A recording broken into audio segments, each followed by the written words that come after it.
Hello, my fellow story lovers. Welcome. I'm Vern, your storyteller, with another wonderful story to enlighten your day. Today's story is told in the way that I like to tell it. So what do you do when you find a story that you like? Tell it. Greens for the soul. What are you cooking in that big pot of water? I'm getting ready to cook some collard greens. If you ask me, the best thing to put in greens is some aromatic nutmeg.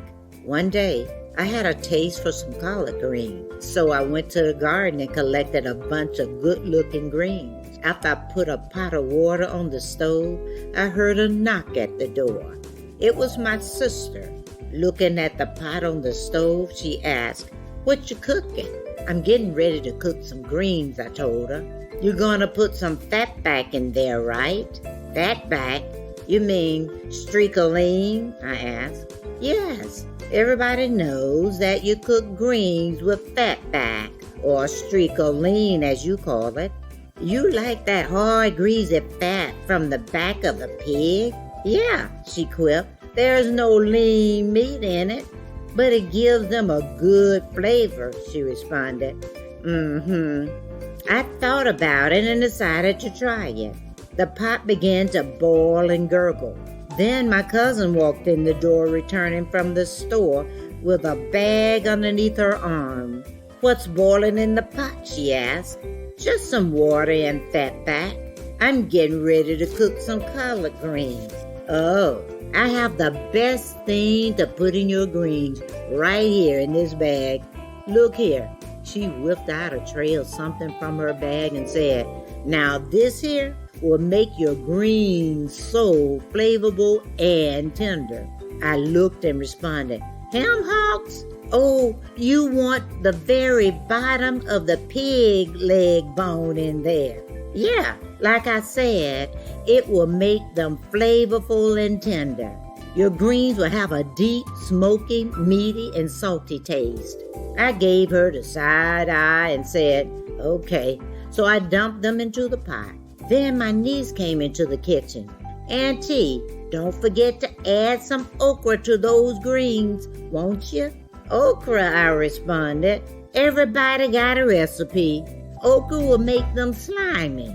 "No, Auntie, it will make them taste good." "Okay, maybe I will slide them into the pot at the end." Bubbles, bubbles, worth the troubles. The pot was boiling ferociously and smelling mighty good. Then my brother came in from out of town. He was tired and very hungry. "Hey, what you got to eat? I'm hungry." "I'm cooking some greens." "Why don't you stay for dinner?" "Did you put hog jaws in that pot? You know you can't cook greens without some pig's cheek." "Did you say pig's cheek?" "Yeah." "Did you put some in there?" "No. Never heard of no pig cheeks." "Try it. You might like it." So I went to the fridge and lo and behold, there were some hog jaws in the back of the freezer. Now, that should do it. Everybody's recipe is in the pot. I heard a voice say, "Wait a minute." My nephew poked his head in the kitchen and said, "Auntie, everybody knows that all that pork is not good for you. You need some smoked turkey necks. Why don't you know about healthy eating, Auntie?" "You're right, nephew. Let me get the turkey necks right now." Now I will put the collard greens in. Uh-oh, with all this stuff in the pot, looks like there's no room for the greens. So I took out the fat back, the ham hocks, hog jaws, and okra. The turkey necks were the only thing left in the pot. "Hold up! How about a pinch of aromatic nutmeg in the greens?" asked my nephew. "What? Nutmeg? Oh, if you don't get out of here, I never heard of no nutmeg in greens. Nutmeg goes with sweet things. I want a savory taste. Maybe I'll put a pinch in along with the salt and sugar just to see how it tastes." Then I picked up the greens to get ready to put them in the pot. "No!" everyone yelled. Shocked at their response, I said, Why not? Yuck!" You have not processed those greens. They are still dirty and still on the stem."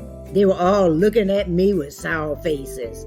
"Process? What do you mean?" I had no idea what they were talking about.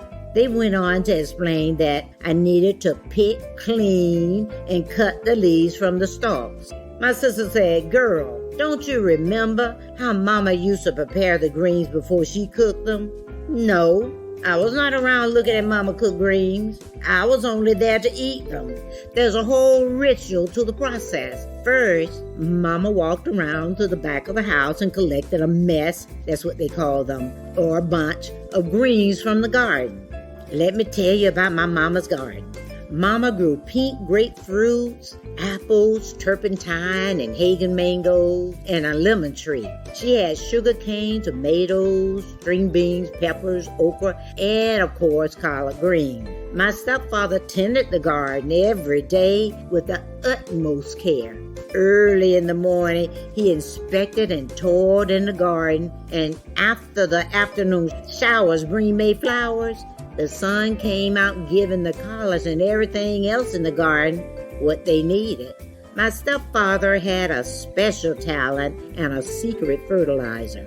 The soil was sandy, so it was a wonder that anything grew there. But my stepfather folded pure love into the soil, where it produced the best of everything he planted. Everything in the garden grew extraordinarily and tasted delicious. Oh, the mangoes, pink grapefruit, sugar cane were little sweeter than most. The lemons were the biggest that I'd ever seen and made the best lemonade. The collard greens grew to the height of hedges. While you would think that they would have been tough from being so big and tall, but they were very tender and had more flavor than most. To this day, I don't know what kind of fertilizer he used. Now, when choosing collards from the garden, grocery store, or wherever, there should be no yellowing leaves or stems. When cleaning them, they should be washed thoroughly at least 3 times, either before or after you cut them from the stems, to rid of any pesticide that are used. To process collards, remove the stem, which can be bitter, by folding the leaves away from the stems and pulling them off.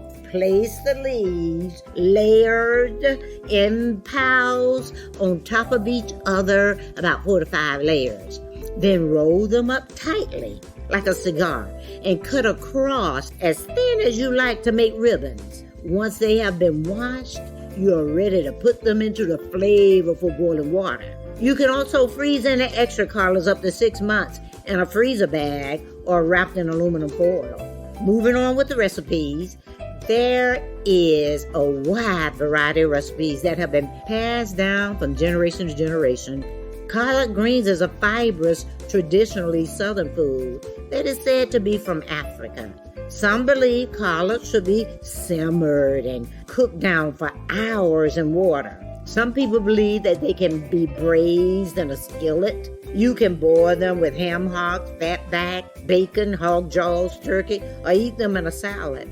You might even throw a pinch of nutmeg on them. The bare truth is that collards are delicious every which way. Regardless of how collard greens arrive on our tables, on Sundays, special occasions, holidays, it is one of the most nutritious food you can eat. The dark green leafy vegetable is a nutritious, cool season vegetable grown mostly in the winter but can be found year-round. They are filled with calcium, omega-3, vitamin K, vitamin C, E, magnesium to help fight diseases. Whether it's the Florida afternoon showers, my stepfather's secret fertilizer, or the first frost of the year that produce these tender, sweet leaves, collard greens are nutritiously delicious any way they're cooked. They are a staple that can be found on the menus in many households during special occasions, celebrations, and holidays. Greens for the soul. Thank you for dropping by and listening to my story. Come back as often as you like. I'll be happy to have you. Have a wonderful rest of the day. Bye for now.